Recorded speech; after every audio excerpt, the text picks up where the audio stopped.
El síndrome de Klinefelter.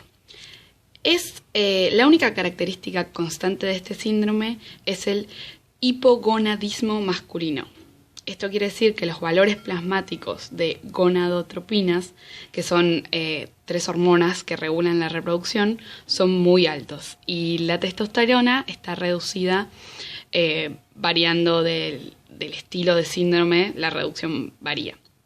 El cariotipo de estos individuos es siempre 2 o más X y 1 o más Y. En el 82% de los casos se trata de un cariotipo 47 con 2X y una Y, que se debe a una falta de disyunción durante la meiosis de uno de los progenitores. En la mayoría de los casos se trata del padre. Hay otros patrones que son, por ejemplo, cariotipo 48, XXXY o 49, 4X y una Y, que tienen otra clase de síndromes, otra clase de síntomas y otra clase de características físicas. Es la mayor causa de esterilidad masculina y la reducción de la espermatogénesis depende de la lesión testicular. Y bueno, la incidencia es de 1 en cada 850 nacidos vivos varones. Y el diagnóstico se puede hacer recién a partir de la pubertad. Es muy poco común que se logre hacer antes, porque recién en la pubertad se empiezan a ver los síntomas. Las características corporales, como podemos ver en la foto, son piernas anormalmente largas, testículos pequeños, atróficos, es decir, como partes del cuerpo que no llegaron a nutrirse sería, que por lo general se presentan en un peine pequeño, y ausencia de caracteres sexuales masculinos secundarios, como la voz grave o la barba o ese estilo de cosas. Pero estas características varían de individuo a individuo y no se presentan necesariamente siempre, y el coeficiente intelectual es algo inferior, pero raramente existe un retraso mental. Bueno, el síndrome XII. Estos individuos poseen un cariotipo 47XII o polisomías Y. Este síndrome tiene una incidencia de 1 cada 1000 nacidos vivos varones. Estos individuos, más allá de ser excesivamente altos o de presentar grave acné, son fenotípicamente normales, es decir, se ven como una persona común y corriente y tienen un coeficiente intelectual normal. El impacto del cromosoma Y es todavía incierto y controvertido. Originalmente se asociaba este síndrome con problemas de conducta, es decir, conducta antisocial o no poder controlar impulsos o excesiva violencia, porque se encontraba mucha gente que presentaba este síndrome en cárceles.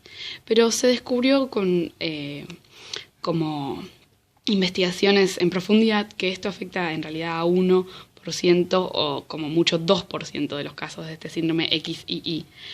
Así que esa relación todavía queda en duda.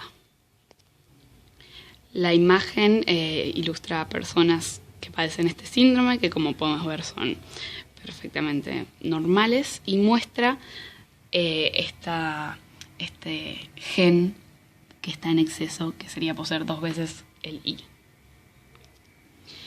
Y ahora voy a hacer una introducción al hermafroditismo y pseudohermafroditismo, para después pasar a explicar el pseudohermafroditismo masculino y dejar que mis compañeras Barbie y Martu expliquen los 2 otros estilos de hermafroditismo. El cuerpo humano tiene como distintos sexos.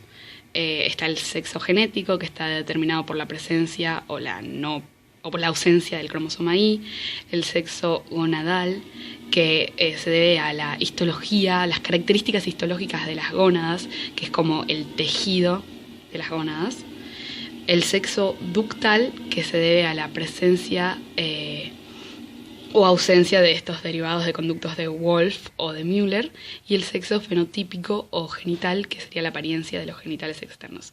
Si hay un desacuerdo entre algunos de estos sexos, lo que se habla es de una ambigüedad sexual.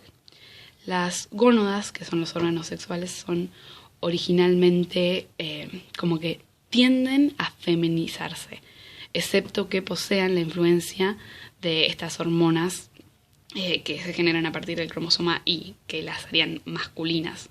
Y a veces en ese proceso de volverse masculinas hay alguna clase de error. Bueno, el pseudohermafroditismo masculino, las gónadas poseen un... Es el trastorno más complejo de todos estos. Estos individuos poseen un cromosoma Y y las gónadas vendrían a ser un tejido testicular. Pero los genitales presentan una diferenciación incompleta, que puede ser, esta diferenciación puede ser ambigua o pueden haber quedado completamente femeninos. Tiene causas múltiples y es muy heterogénea. Cómo se manifiesta de formas muy heterogéneas. Algunos de las causas pueden ser defectos genéticos, puede ser el gen que sintetiza el estrógeno, que posea un error, o también el receptor del andrógeno, que esté mal sintetizado. Estas pueden ser dos de las causas del pseudohermafroditismo masculino.